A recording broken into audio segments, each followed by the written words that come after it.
I thought we needed fresh legs. That's why I brought in three guards, no? Si Mac and si Chico and si Eman.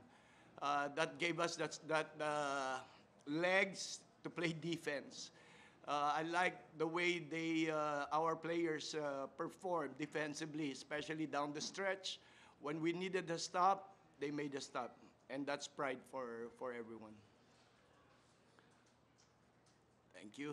Were there special words said before the overtime after you almost lost the game?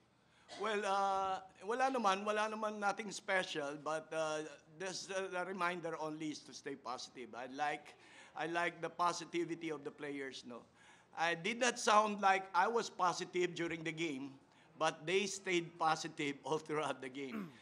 They understood what I'm trying to point out to them, and I was really not in my usual self. But I'm grateful for their positivity.